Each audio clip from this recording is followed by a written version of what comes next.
hardest part is figuring out what you want to master. Focus on your product. Can you tell somebody that they suck? You gotta just go, this is exactly what I want to do for a living. You can't even tell somebody that their breath is life.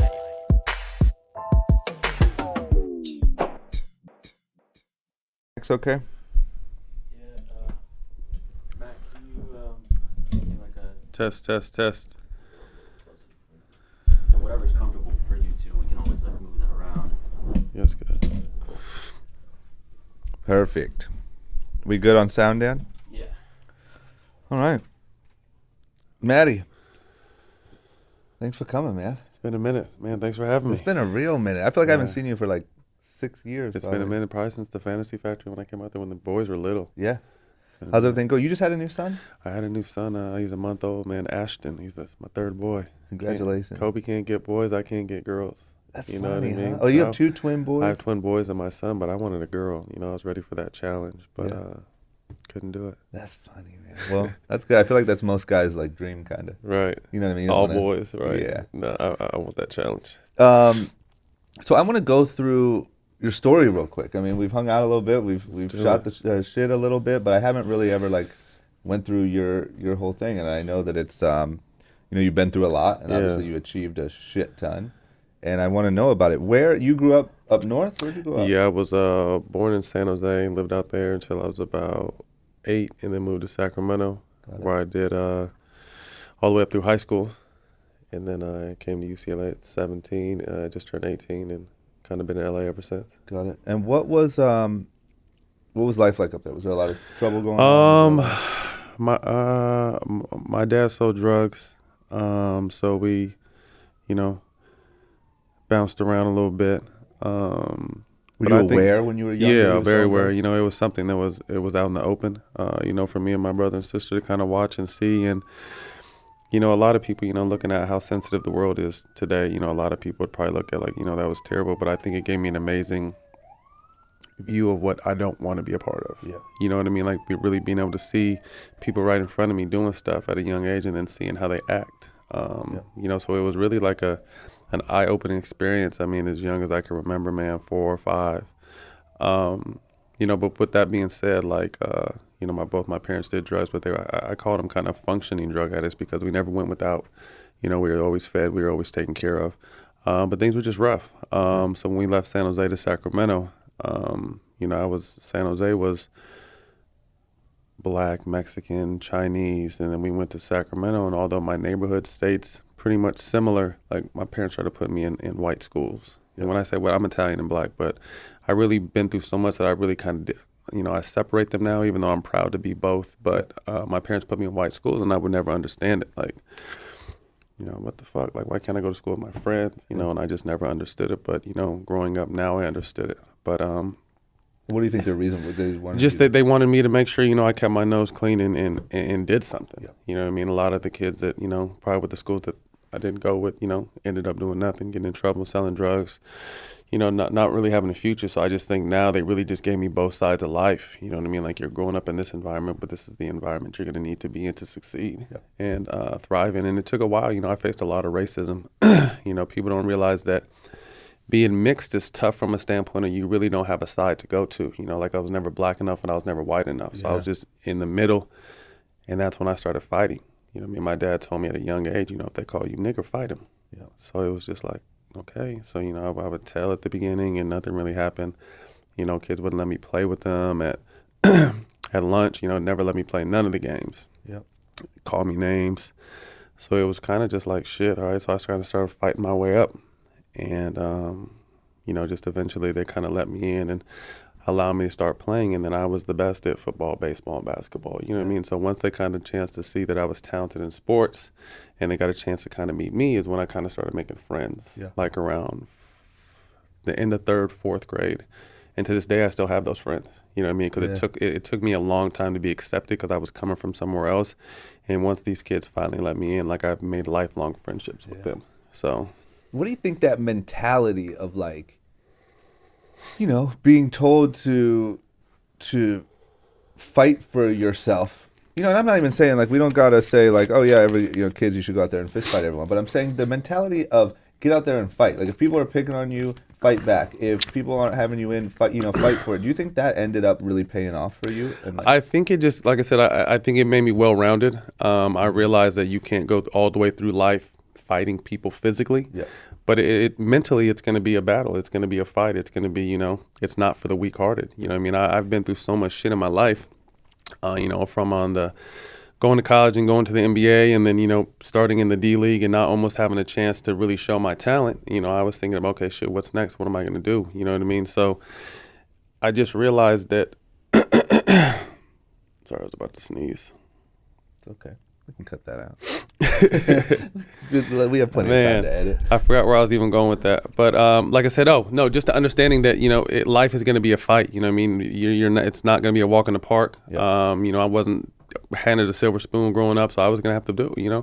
and I was going to have to do it, with no real side to turn to. Like I said, I never had so my foundation is really like, okay, I really kind of fought my way into having friends, and then they accepted me and we became great friends.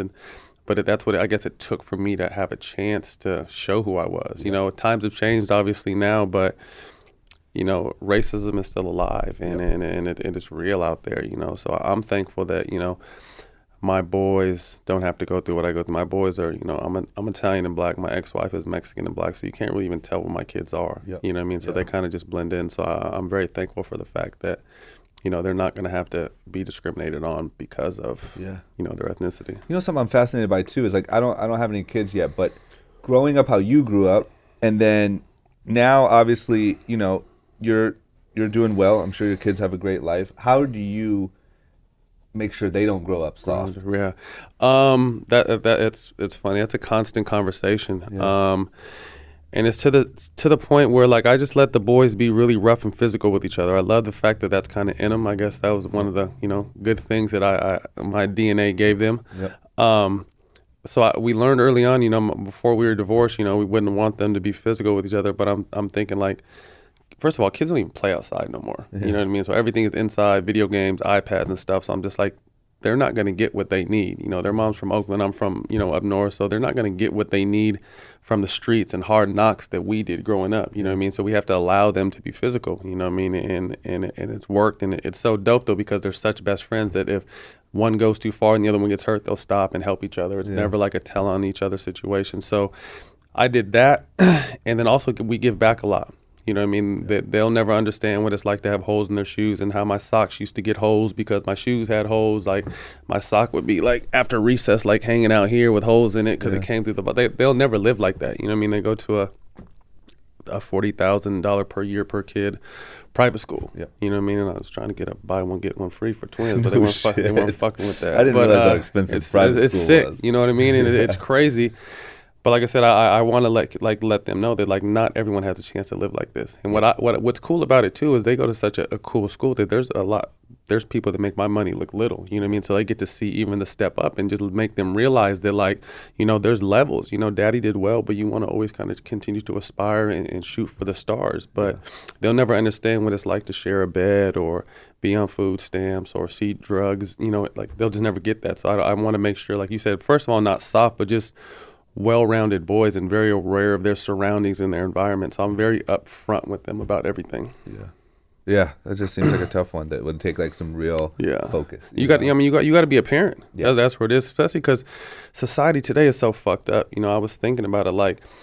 I was born in 1980, and I really feel like music shaped who I am in my life and inspired me to do so much. And I sit back and think now, the shit that's out there now, I'm just damn, skits on Instagram. Right. So I'm just right. So it's just music shaped me so much. Is that how I got to make sure I get a handle on my kids because all they talk about is popping pills and doing this and doing that, and people are over this. So it's just fuck. You really have to parent these days, and that's why there's so many out of control kids now. Is because they didn't. It starts at home. You know what I mean? And I had such a fucked up childhood. I just told myself if I was ever blessed to be a father, I'm gonna be the best fucking dad ever. Yep. You know what I mean? So it's just I really take that job serious, and I really think it's important because, at the end of the day, I'm raising two people are gonna look at them at some point as black men. Yep. You know what I mean? Yep. So I have to have them prepared and understand what life is about. Yeah, man. Another thing that I'm fascinated by is and I just wonder if you have a take on this is when people grow up the way that it sounds like you did, it seems that they almost always go one of two ways. And one way is the way that you just described, which is like, I saw it, I knew that that's not what I wanted to be. So being around it was almost good for you in a way. Right. And some people are around it and it just tears them apart. They and go you the can other way. Never escape it. Right. They go the other way, and it's. What do you think the difference? Like, what causes? I don't know. You know what I mean? Like, I don't like, cause I like when I saw drugs, like, you know, people were snorting lines, and not just coke, but crank right in front of me. You know what I mean? And I'm Like at little, what age? 4 or 5 years old. You know what I mean? Like, it was out there. You know what I mean? So it was just like, but then I was such an, you know, I just observed everything so much. I let so much soak in, and I would see, you know, how it made them act. You know what I mean? And then, you know, 20 minutes later, they're doing it again. Yeah. You know what I mean? And I was just like, up all night. I go to bed, I wake up, and these same motherfuckers are still in the house. Yeah. You know what I mean? So it's just like, I got a chance to see that I'm not on, you know, at an early age, like, that's not what I'm going to do. You know what I mean? And I started smoking weed at 14, and I used to, you know, steal it from my dad, and that's how that kind of got started going. But seeing everything else, like, I remember, like, my dad was high strung and abusive and always fighting and did what he had to do. Yeah. But I would always remember him, like, when he would smoke a joint, it would just, he would be cool, and he would laugh, and we would watch sports, and it would be chill. You know what I mean? And he smoked cigarettes too, and I hate the smell of cigarettes, but I remember when he would smoke a joint, how good it smelled to me at a young, I'm telling him, like 4 or 5. You know what I mean? So it's just like, okay. So then when I got the chance, you know, the first time it didn't go too well, but I'm not a quitter. You know what I mean? And figured out how to do it responsibly and understand it. And I've been smoking probably consistently since I was like 16, all through high school, all through college, all through the NBA, and you know, it's just it's who I am. Yeah. Yeah, it's just interesting, man. It's so interesting that, like, because I feel like if you could start to pinpoint that, what's going on mentally in the two kids that take the two different paths, you could start to, like, coach a little better. You know, one thing, like I said, I'll give my parents credit. I mean, they exposed us to some real shit at an early age, but like I said, they were functioning drugs, so they were still on our ass. You know, like, my dad was very, you know, I got, you know, today they call it child abuse. Like, my dad was on my ass still, you know what I mean? And like I said, we still had chores, and, you know, it was still ran, but just you know, once my brother and sister went to sleep, you know, my parents would do what they do. You know what I mean? That's how it was back in the 80s. You know what I mean? Drugs and free love type shit. So it's just a different time now. But, you know, you have to still be a parent. So like I said, even though they chose to, you know, do drugs and shit, they were still parents. Yeah.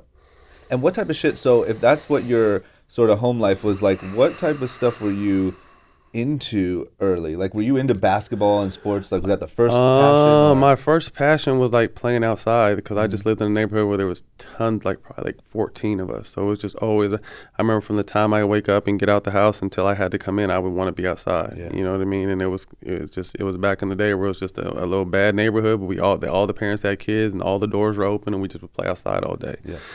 And then it was, you know, like He-Man and G.I. Joe type stuff. And then, you know, my dad was a big football player. So football was my first passion. You know, I grew up playing football. And then, you know, I started, you know, I picked up basketball, but then I kind of started looking at basketball serious, like in, you know, maybe like 8th grade, because I kept growing. But my heart has always been a football player. So that's why when, you know, I played my whole NBA career, and people, you know, he's dirty, he's this. I'm just used to being physical. Like, I love, like, football is my favorite sport, so I love contact, I love being physical. And, you know, that's just kind of how it was instilled in me, you know, the way I came up fighting, and then loving contact, and that's what it turned into. And did you know early, so you were better at football? Football's my first sport. Football's my first sport. What position were you? Receiver.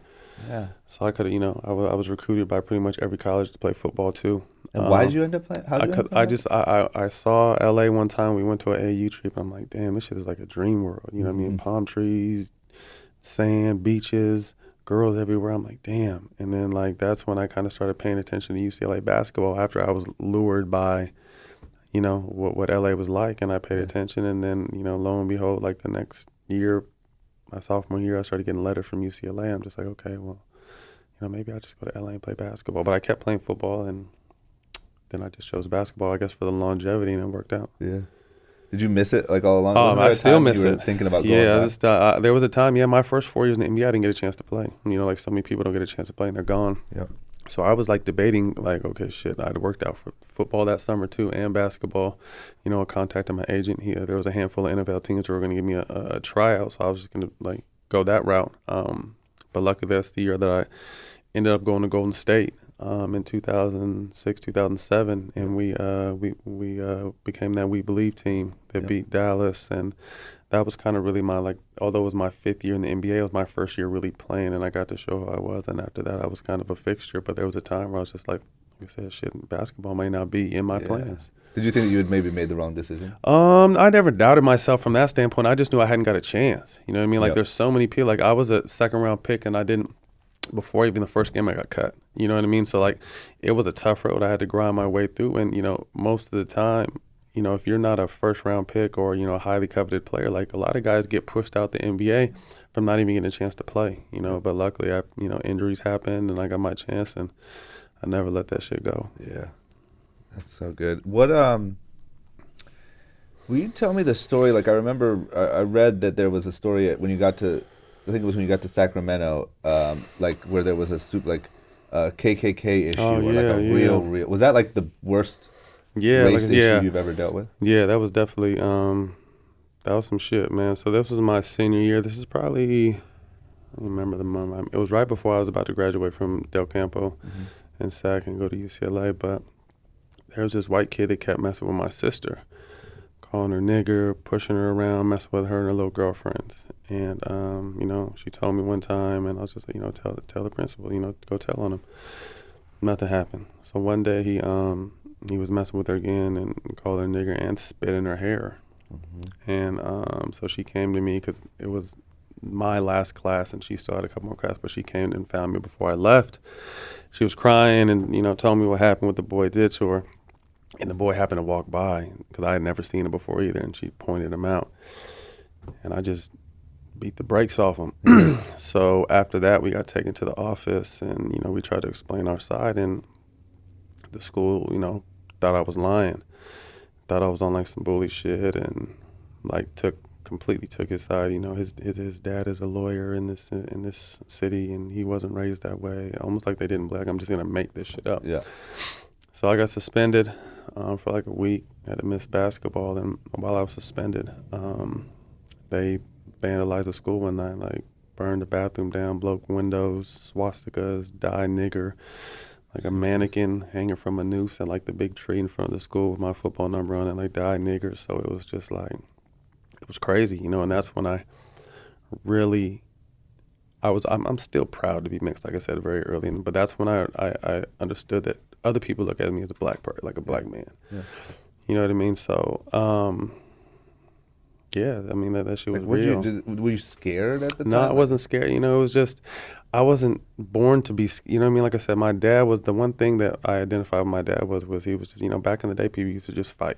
Yeah. You know what I mean? And my dad was a bad motherfucker. You know what I mean? So I was never, maybe it's a good thing, maybe it's a stupidity thing, but I was never taught fear. Yeah. You know what I mean? Like that didn't, like I may not be the baddest motherfucker, but we're going to go down, like we're going to go to war before you just run over me type shit. So it was whatever, you know what I mean? So the NAACP came out there, and, you know, all the neighborhood, other schools, like, you know, people had my back, but it was just like, okay, well, if it's going to go down, it's going to go down. Yeah.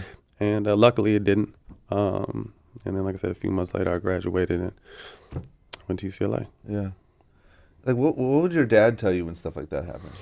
Same thing. It wasn't. I mean, I was 17 at that time. You know what I mean? He didn't have to tell me shit, because I just knew what kind of world we were in. You know, we're in a world where people, you know, will dislike you for the simple fact of your color, and if you can't understand that as someone else, you're a part of the problem. You know what I mean? Like, this is a very racist world, and it's something where it'll never go away. You know, hopefully it'll get better, but some people are just gonna be that way, and we have to understand that. We don't have to stand for it. We have to understand it. Yeah.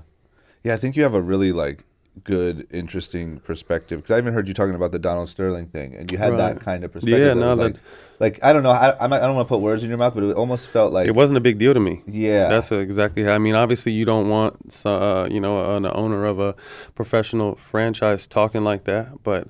Like I said, he's not the only one that thinks like that. He's the only one dumb enough to get caught. Yeah. You know what I mean? It's how they look at it. It's how people look at it. And no, you're wrong. No, I lived it. I know. You know what I mean? And it's, these owners kind of look at it as a you know, like a I own you type situation. You should be thankful that you're having this, but And at the same time, they're kind of right, but it's not. I'm still a man before any of that shit. Like you're not. I don't give a fuck how much money you have. I'm still a man. You know what I mean? So it's just that's the way people look. And he was dumb enough to get caught. But that shit, like I said, I face real racism. You know what I mean? Hearing a word that means nothing to me. I may not like it. I may react to it. But in the grand scheme of things, like I've seen some real shit go down. Yeah. So when that went down, you almost weren't even like surprised. You were like, "Oh, that's." No, it was just like, to be honest with you, what made me more mad was, his little girlfriend that tried to capitalize off it, that exposed him, because no one really liked her. And, she was around all the time, thought she was the shit. Yeah. Everyone knew what he was doing for her, but she thought she ran that place. Got it. And I'm just like, you took advantage of this old man and take his money and all this kind of shit. Then you want to expose him? Yeah. You dirty ass. There was no winners in that situation. So yeah. And what about I think if I understand it right in the way you also just said it, like you didn't have this like big moment explosion onto the scene in the NBA. Like it was a grind, right? Yeah, no, it was a grind, man. I played on 4 teams in 4 years. You know what I mean? Because I just never got a chance. Yeah. How did it start? What was the first thing? So I got drafted in 2002, and went to Cleveland, and never really got a chance. Yep. You know what I mean? Team was full basically the year before LeBron got there. Got it. So then I went to the D League, and I had to grind there, and then I went to this little I don't even know what the shit was called, but this little league that was based out of L.A. where we play in Mexico sometimes. Dennis Rodman came and joined our team. It was dope. Juarez, Mexico, or Texas. What was that like? Like, was that sick? Yeah, fuck. I mean, to white, I was a big, even though I'm a California kid and Laker fan, I grew up loving the Bulls and MJ and seeing Rodman, and he was someone that I loved. I mean, just how hard he played. Yeah. A little weird off the court, but fuck it. Yeah. So to have him play on our team, it was just like, and I was out there killing, you know what I mean? And I finally got a chance to like, okay, well, you can play, you know what I mean? So then I got called up by the Clippers, the 2003-2004 season. Yep. Played really well for them. But then this was the time that the Sacramento Kings were really big, and Chris Webber was there, and Jason Williams were there. So I'd go home every summer from UCLA and work out and hang out with those dudes. So this is when they were battling, having the battles with the Lakers. Yep. So instead of going back to the Clippers the next year, I went to Sacramento because I worked out all summer, and they saw me and they liked me, and they figured I'm a hometown kid. It could only help the cause. So I went there, was playing for him, playing well. But then that's when they traded Chris Webber to Philly, and I was in that trade to Webb. So I went to Philly for like 2.5 years and never got a chance to play. Yeah. You know what I mean? And it was just You never got like tired during that time? I did, you know what I mean? But the only thing I had to do, like, if the coach obviously didn't believe in me, that's why he didn't play me. Yeah. So, I mean, if I didn't believe in myself, it would have been a wrap there. But I put a lot of work in, a lot of late nights shooting sessions after practice, before practice. Like when I got a chance to go in practice, I would play hard because that was like my game. And I just told myself, like, man, if I don't believe in myself, I don't fucking stand a chance. Yeah. You know what I mean? But still, a little bit of doubt crept in because I was working hard as fuck and I still didn't get a chance to play. Yeah. So that's when I thought about playing football, and I was just like, fuck it, I'm going to give this one more chance. So I was in Sacramento in the summertime, and Baron Davis, we played together at UCLA. He's like, yo, this is when he was with the Warriors, like, yo, we got an open gym. Come play with us. So I drove 1.5 hours up to Oakland, played well, not knowing that Don Nelson was watching us. Uh-huh. And our team ran the court that day. And he came up to me after. He's just like, I've seen you around. He's like, who are you with this year? I was just like, yeah, I don't have, I'm not with no one right now. Mm. He's like, okay. He's like, well, we got a full training camp roster, and it's like 16 guarantees, and they had to cut like 3 guarantees. Like, he's like, I can't promise you nothing. He's like, but you can come in here and fight. Mm-hmm. I'm like, okay. So I went in there and did exactly that. Like, I fought my way all the way in, and then some injuries happened, and I got my chance and just took over from there. So I went from like not playing to playing like 35 minutes a game and becoming like one of the coach's favorite players. Yeah. You know what I mean? So I was always playing. I was always on the court in crunch time. I even started, you know what I mean? So that was that year we ended up beating Dallas. So it was really like my chance. Yep. And I just took it. You know what I mean? And ever since then, I've been a fixture. I've played on different teams, but no matter what team I've gone to, I've always started. Yeah. Any team I've gone to, I started. You know what I mean? So it's just something like I may not get the money I deserve and the respect I deserve, but like the people, the players in the NBA respected me, and that's what that's what I cared about, was just the fact that that either I'm with you or against you, but we're gonna go to war every night. Yeah. So. Yeah, you're a fighter. Mm. Did you ever have a moment that was like, holy shit, like this is real, or like I can't believe this is happening, or did it just feel like such a grind to get there that by the time you were there, I didn't have I look at it now like that now. Yeah. You know what I mean? I didn't have time to do that shit while I was playing because, I was on 1-year contracts for a minute. So every single night I went out, it was just like I was auditioning for not only my team, but another team. Yeah. You know what I mean? So that's where I got just my mentality to always play hard, always. Like I may not have been the most talented, but no one had more heart than I did. Like you weren't going to, first of all, like bully me or bully my teammates, but you're not going to outwork me. Yep. You know what I mean? So once I got a chance to like play with that mentality already, I never sat the bench again. Yeah. What similar to my first question, but like, or the question I asked earlier, but like another thing that I saw that you said once is a lot of the people that you grew up around and grew up playing with and stuff were just as talented as mm-hmm. you were when you were younger. Mm-hmm. Any opinion on what separates that? Like what separates, because I think that's something in every field, right? Especially mm-hmm. like art, music, sports, mm-hmm. stuff like that. There's always people that are so good when they're young. Like it's not just that talent. It's just, I mean, a lot comes inside of you, and like I said, I saw at an early age. I take it back to my child. Like shit wasn't sweet, you know what I mean? So I just figured, like, man, if I'm out here doing the shit that the rest of these kids are doing, that's what my life is going to end up like. Yeah. You know what I mean? Drugs and living check to check. If I'm even getting a check, and I just made a decision. Like you couldn't tell me at an early age that I wasn't going to go to the NFL. And then I started playing basketball. And, I'm kind of good at basketball too. Like, you couldn't tell me I wasn't going to go to the NBA. So, like, mentally, that's how I was thinking. It wasn't that easy, obviously. Like I said, the journey's been a monster, but I've always thought that way. Yeah. You know what I mean? And I fucking willed my way to 15 years in a championship and, some pretty good money. How did it feel to finally win that championship? Was it like as sweet as you it was hoped? Bittersweet. No, it was really bittersweet for me. How come? From the standpoint of, I went there when KD got hurt. I was in SAC. I was like, fuck it. All right, I'm gonna finish my career in my hometown. Got a cool little deal, a 3-year deal on the way out, and it was when they traded DeMarcus Cousins. And I'm just like, damn, like we were battling for the ace spot, playing well, like brand new arena. I thought we had something. So it came to where they traded him, and I'm like, this is my 15th year. Like, I don't want to be on no rebuilding shit here. So, I talked to the GM, and, we agreed that, me being in Sacramento wasn't the best idea no more. So they cut me, but they still had to pay me. Like, luckily, I'm still getting paid until the end of this November, and I haven't played in like 2 years. That's great. But it allowed me to become a free agent, and I'm just like, fuck. So as soon as I was waived, I hit Draymond and KD, and I'm just like, yo, I'm free. They're like, say no more. So they they started talking to Kerr and staff, and I had talked to Kerr, and then it happened to where KD got hurt when they went to DC. Yep. And like they didn't have no more time to think. Like they signed me. Like I was chilling with the boys one day and got a call that night and was on the plane the next morning to Chicago and played like 25 minutes of my first game.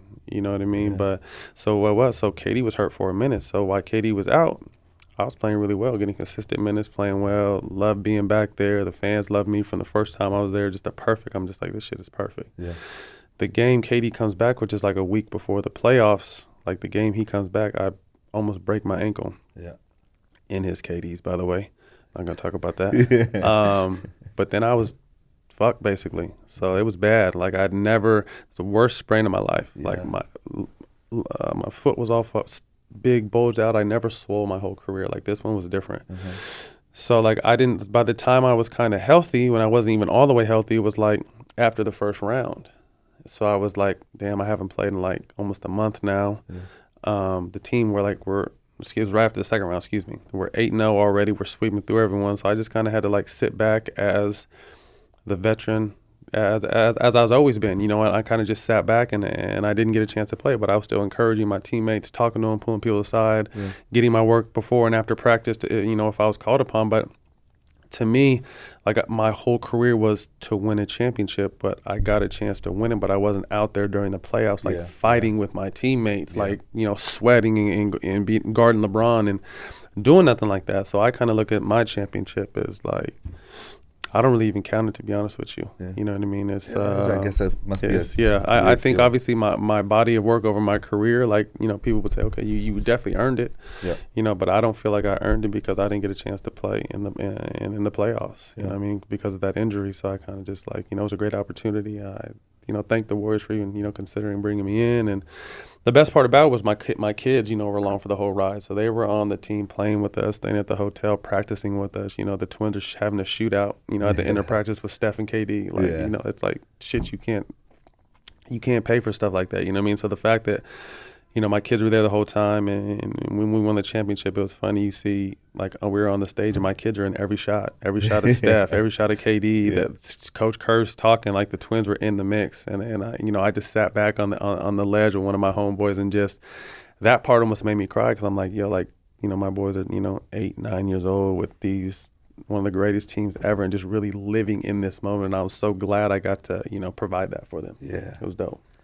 That's got to be a trip. Like one time someone almost explained it to me like that the jump from the way that they were raised to the way their children were raised was so massive. So drastic. You know what I mean? Because a lot of times it's drastic. like you're kind of like, I'm guessing my childhood was probably pretty similar to my parents, right? Comparable.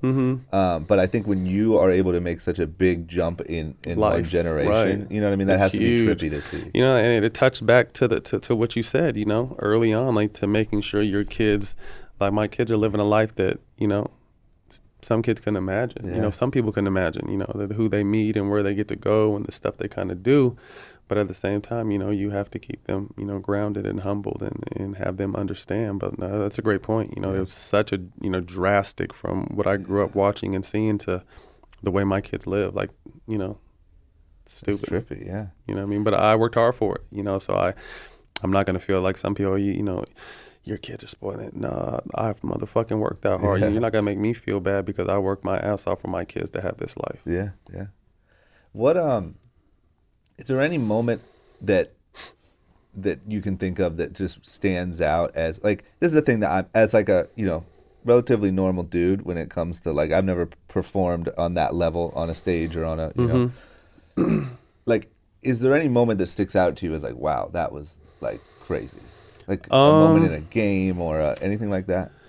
I would say that 2017, there was times where I was just thanking God for how blessed I am just to be in this opportunity. Yeah. You know what I mean? Like that Warrior team 2007, we beat Dallas.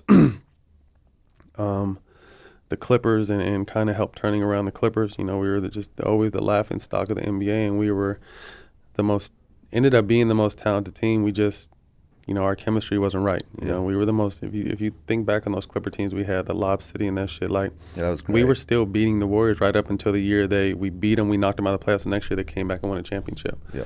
Like, we had a very talented team, man. That was the problem? Like, the chemistry just our chemistry was off, No, not quite. That shit was just off. Got it. You know what I mean? And it was unfortunate because we had a very talented team and a deep team and a fun team. Yeah. Very fun team. And, we just couldn't, we couldn't get out of our own way. But that situation, and then obviously just the experience of the Warriors situation, winning a championship. Yeah. Like I say, now I look back like, I wasn't even supposed to make it. You know what I mean? Now is when I kind of look back like, yeah, that was a fun. It seemed like it went by fast, 15 years, but it was a fun ride, man.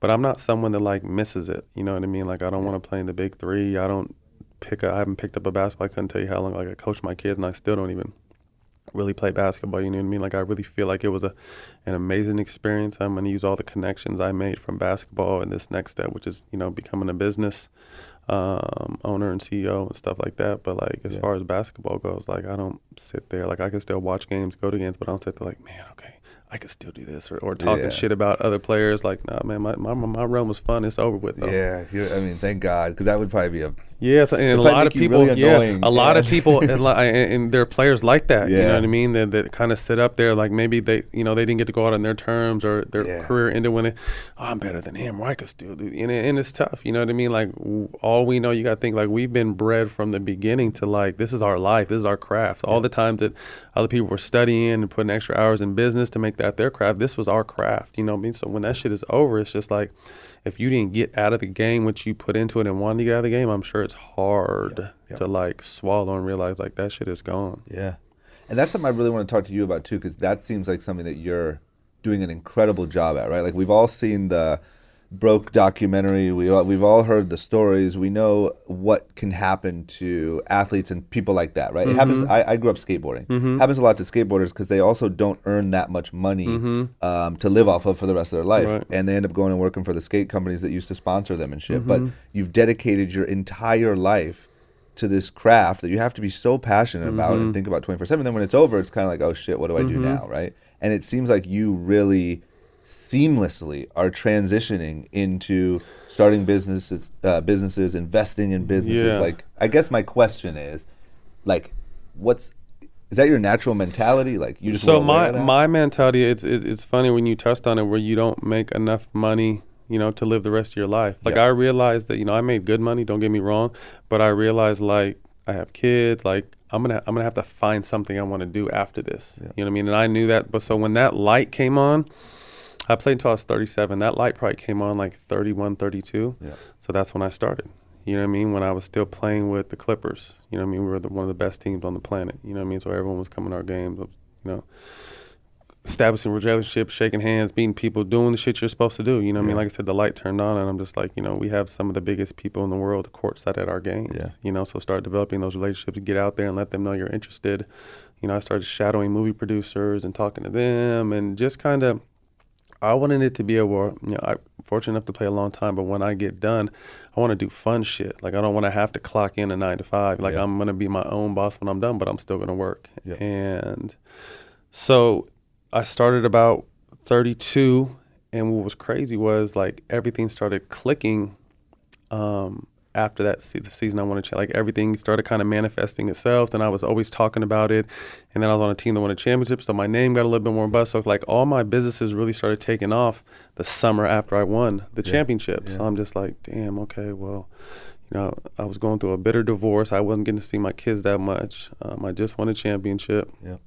This is a good time to maybe take that next step, because now being done, I realize how much time you have to put in those businesses, and I just didn't have the time. That's probably why it took so long to get to where it's at today. But and it's still a lot of work, you know what I mean? But I think the fact that I had stuff in motion that I already enjoyed doing before I finished playing, it wasn't hard for me to transition, and I feel like I just carry that same passion that I had for basketball and the excitement and for the big games, for, these meetings and these pitches and these new opportunities, these new ideas that I hear about, and, try to convert into to stuff I like to do. So all the business stuff I do is like stuff I'm passionate about, and it's fun. Like I enjoy it.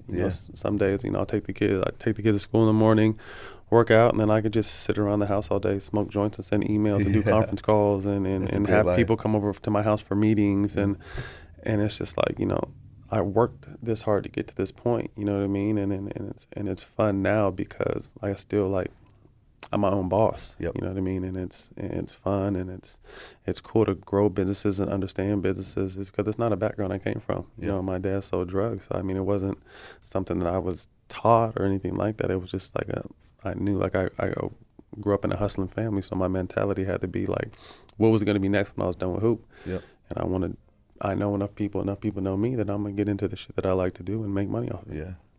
Would your advice to like young athletes especially be like leverage what you have right now to start making those connections? Especially right now, because like now more than ever, like social media is such a weapon, obviously negatively and positively, but positive as an athlete, like you're a brand in itself, you know what I mean? So when you go back and we talk about like these owners and how they look at players, like players make the leagues go, the owners don't. You know what I mean? So you got to think about yourself as a walking business. You know what I mean? So to utilize your reach and your network and your visibility and everything you have, your social media, like a lot of these young kids are, they're starting to realize it now, but this next generation is going to be a very rich generation because you can really market if you understand how to market yourself as an athlete or even a person in the public eye. Yep. They're going to pay you for it. Yep. You know, so it's everything you have is in your hand. You know what I mean? And surround yourself with good people and just understand that like you're a business in yourself. You know what I mean? Like, Yeah, and you guys have, take advantage. in my opinion, you guys have, you know, the owners may have a shit ton of money, they may have a shit ton of power, all that stuff, but the other thing that you guys have that they don't is direct access to the people. Yeah, the platform. Yeah, and those are the people, those are the customers. That's where the money paying, is. Man, Like, that's that's who's the paying, part that, you know what I mean? Yeah. So these side hustles off the court, like I said, they're going to be crazier than ever. Yeah. You know what I mean? Because like those same businesses have the access directly to you now. So why have to go through, you know, the team and that gets cut up and it finally cut watered. Now I'm going to go, you know, straight A to B. Yeah, it's great. Better time than ever. Oh, absolutely. That's what I said. This next, if you got your hustle right in your mentality, man, there's a lot of money out there. Yeah. Yeah, I think that's why like what you're doing is not only it's so cool and like inspiring and all that, but it's so important, I think. Yeah. You know, because I think it's so important to you because you've been through it can talk to athletes who are at their peak or coming up on their peak and tell them like, trust me, man, here's some stuff. You know what I mean? Like, well, I think, you know, and it's something that, you know, I want to continue to help the NBA with because, you know, the NBA sends guys in, but these are, and this is all due respect, you know what I mean? But they're older, outdated guys that this younger generation doesn't know who they are first and foremost and probably don't respect and care to hear. Yeah.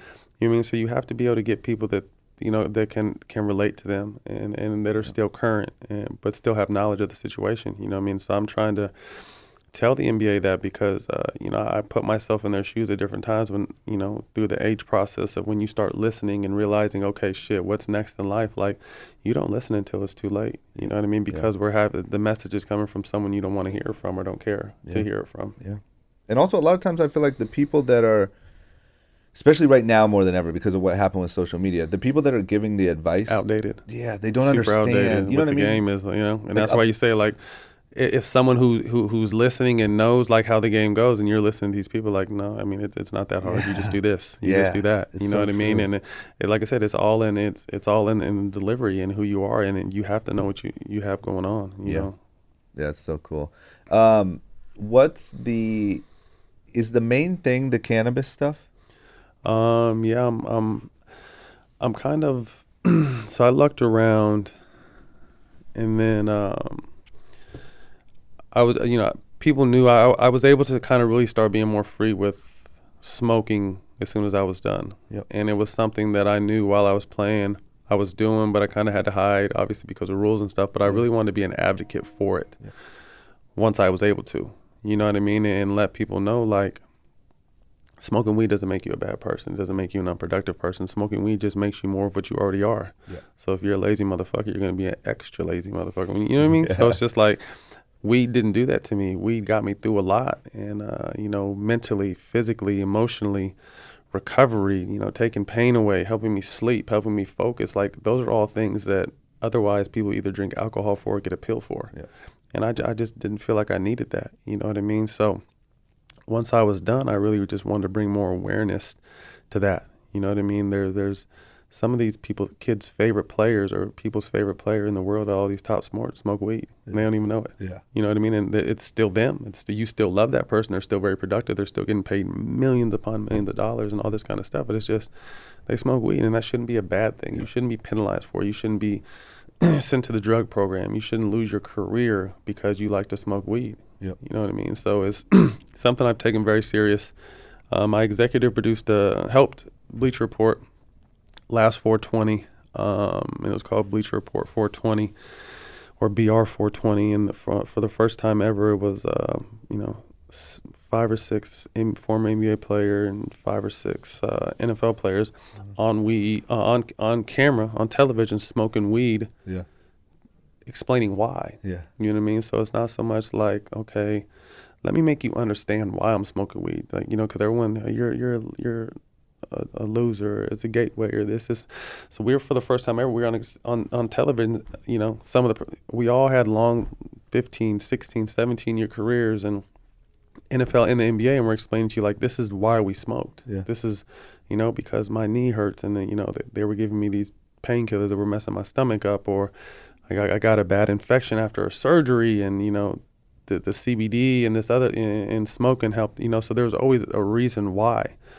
People don't understand what our schedules are, especially in basketball. I mean, we'll play 3 games in 4 days, 5 days. You know what I mean? So we'll play a game in LA.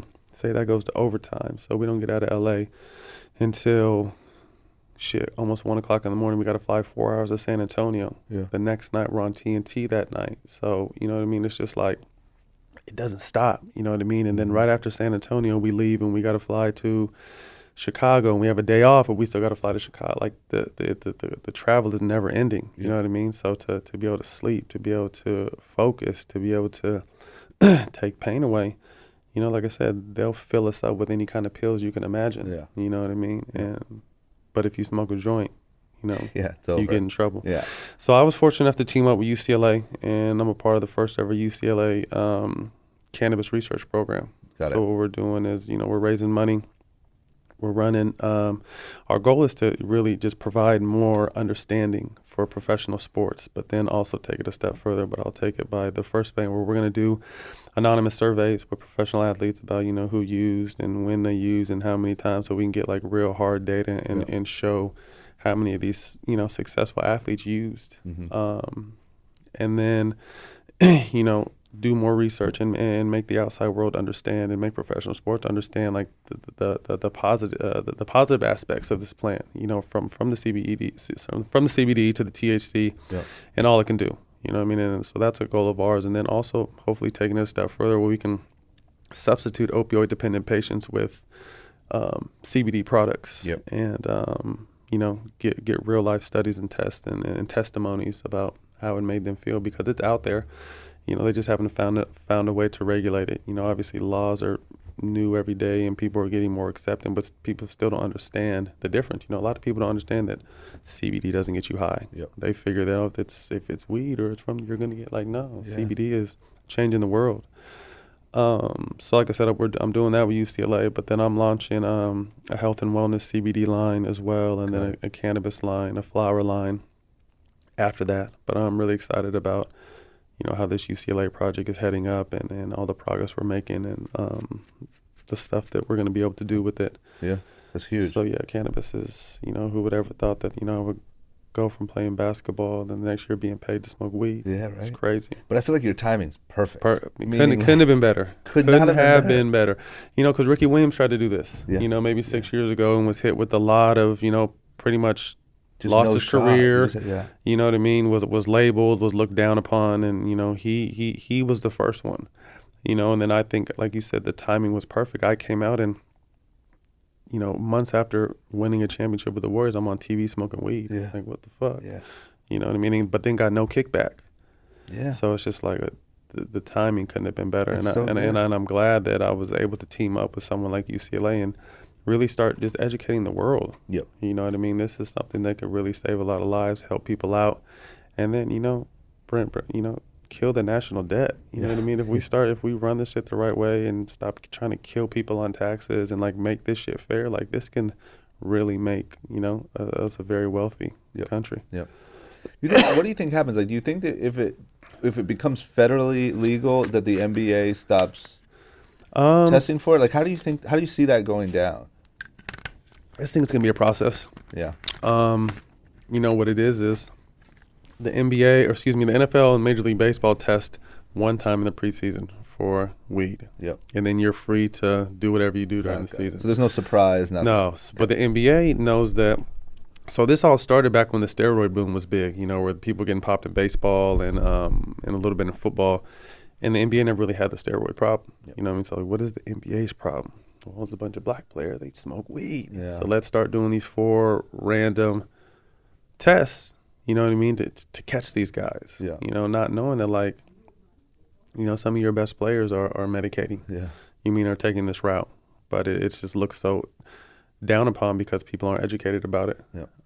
So, like I said, I'm just glad I'm able to be a part of educating people on it and making people understand that, everything you need to know is at the palm of your hand. You can read up on it and really have an understanding of how beneficial this plant can be. Yeah. Yeah, it's crazy to me with all the information that's very easily accessible that like it's still treated like it's crack or something. You know what I'm saying? Still. All the gateway stuff, all the whatever. Still. And then have you announced the products yet or no? No, we're in the process of finalizing everything. That'll be perfect. That'll yeah, be huge. So yeah, it's I'm really excited. I think it's going to be a cool, like I said, learning and educational experience, but at the same time, it's going to be probably a pretty lucrative situation as well. So. For sure. What else on the business front? Is there anything else that? Yeah, man, I have these blankets called Active Dreamers. They're dope. Like it's if you go to activedreamers.com or Active Dreamers on social media or on Instagram. What they basically are is we have like the NBA players' bodies, and then their head is the pillow. Yeah. So it's realistic as fuck. Like, you know what I mean? So our motto is, dream bigger, and it's really a hit. So like I said, we're in the process now of signing deals and distribution deals with that to go, nationwide. That's like those fat heads kind of, but like your whole but a bed. blanket, right? Yeah, You know what I mean? big. A kid can decorate his whole room with Steph Curry if they wanted to, or or whoever their favorite players. You could decorate your whole room with all the stuff we have. You could go do like anything Little we do. Pump. You could do like anyone that's popular with kids. Anybody. You know what I mean? I think it would be anybody. I mean, not only athletes and celebrities, but doctors, lawyers, astronauts, police officers, firefighters. Like, you don't have to dream to be an athlete. That's not for everyone. We want you just to dream, to aspire to be, whatever you want to be. So that's really cool. I have a fresh pressed juice company called Vibe Health Bar, and we have 3 stores up in Sacramento. And basically, our theme is like, the new millennial is more attuned to juice instead of coffee. So we kind of just took Starbucks' motto and turned it into a fresh pressed juice shop. Yeah. So you come in, bring your laptop, music, good food, healthy food, shakes, smoothies, all that kind of stuff while you have a cool experience. So we have that, and we're trying to bring those down south.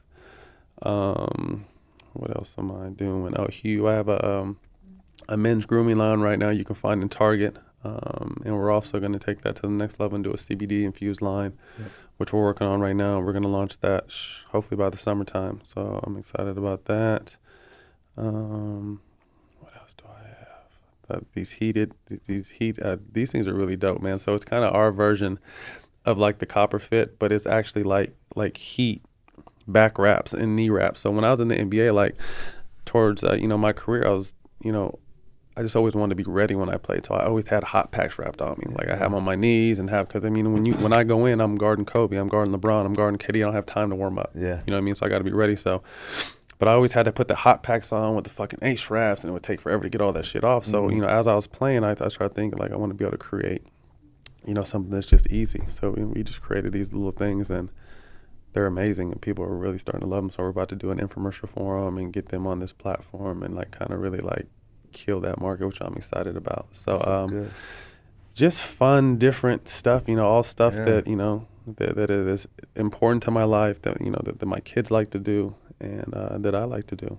Yeah, it sounds like you've done a good job at picking shit that's like or authentic to you, but fun, and it's still needed. It's stuff that people people are being involved in.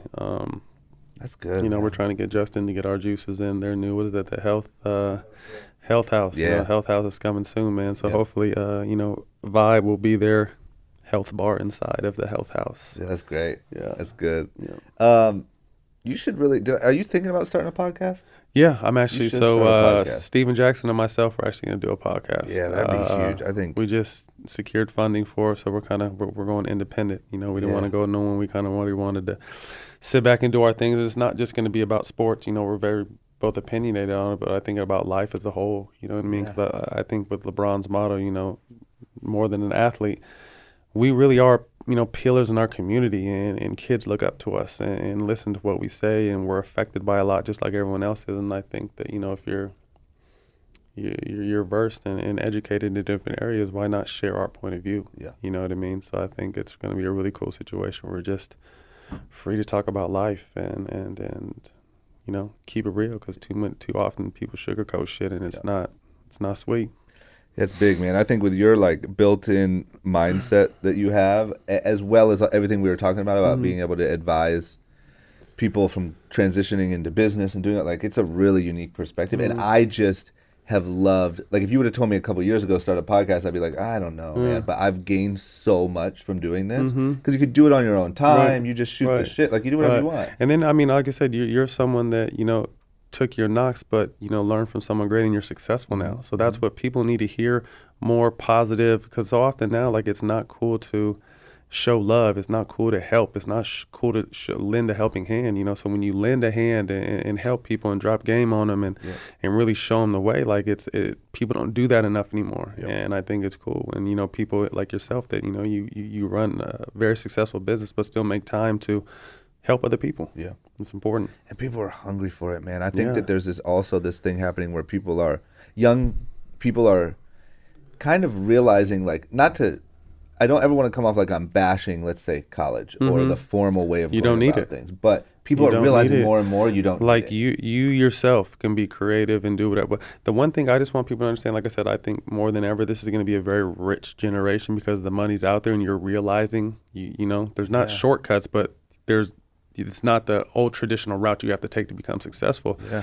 But what people have to understand is this shit doesn't happen fast. I think people get discouraged because they think that, all of us made it like this, but they don't see that the 10 years, 15 years getting to where we got because social media wasn't popping back then. Yeah. But we all took major hurdles, major hits, major potholes, but it just wasn't that era for it to show the world. You know what I mean? So you're seeing the finished, but not even a finished product, but just a continual growing product, but you don't realize how long it took to get to this point.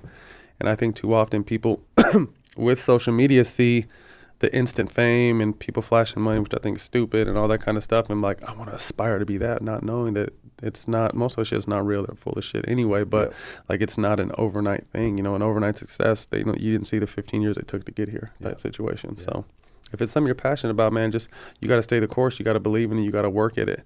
You're going to get in you're going to get out of it, what you put into it. Yeah. So what do you think, like, if you could say, you might not even think about this stuff, but if you've had an insanely successful life so far, and you're still young as shit, and it looks like you're lined up to have a bunch more success. Do you have anything that you think you look at as your, like, unique gift? Is it your mindset? Is it your ability to maybe fight? Possibly just being a well-rounded person, aware of my surroundings, or aware of who I am. Like I said, I thank my parents so much now because they did give me that opportunity. You know what I mean? And like I said, it wasn't, if I would have went to the other schools, who knows, I still might have been me, but I might have not have been. You know what I mean? But I got to learn a lot from being around, excuse what I'm saying, but like around white kids. You know what I mean? Like, ate dinner at the table for the first time as a family, took vacations, got together on holidays. Like, we didn't do that shit. Yeah. You know what I mean? So I really just got to see another side. So it's just, now that I've, quote unquote made it or been successful, I've seen the exact opposite. You know what I mean? So I just kind of try to meet somewhere in the middle and encourage people and try to help people and shit. Yeah. Try to be a better person. You got something. You got some magic. I appreciate that. Last question. If you could hop in a time machine and go back in time to when you're a kid, I would say like middle school, high school age, dealing with racism, seeing the drug stuff around your house, but still being so driven and, like, I think focused on the right path, right? But now everything that you've been through, everything that you've seen, if you could go back and tell yourself anything, what do you think you'd tell yourself? Nothing, man. I think that, like I said, I don't really believe you make mistakes, but they only really become mistakes if you continue to make them. Yeah. You know what I mean? I just think I've learned so much from my failures and my mistakes and the hardships that it allows me to have this unique perspective on life and in the business grind and in society and myself. Like I said, so I wouldn't change it, because the hard times made the good times that much better. Yep. There it is, man. Thank you so much. Got it. No doubt, man. Where do people go to follow, like, the business stuff you're doing? And follow me on Instagram, Matt_Barnes9, and then you'll see all my all the business I have. Vibe Health Bar, or the handle Vibe Health Bar on Instagram. Active Dreamers at Active Dreamers. What is the other one? Hue for Every Man is the handle. Yeah, man, just follow me. I post my stuff a lot. I have my cannabis line, or excuse me, my cannabis line coming out. It's gonna be called Triple Threat. So be on the lookout for that. And podcast coming soon. Podcast with Steven Jackson coming soon. That should be dope, man. Make sure you guys tune in with that. There it is. Thank you, man. I really appreciate it. No doubt. We nailed it. Thanks for having me. Cool. Guys, if you like that and you want to see more like it, as well as vlogs, other web series, and all the random stuff that I'm doing here on YouTube, don't forget to click that subscribe button. You won't regret it, I promise.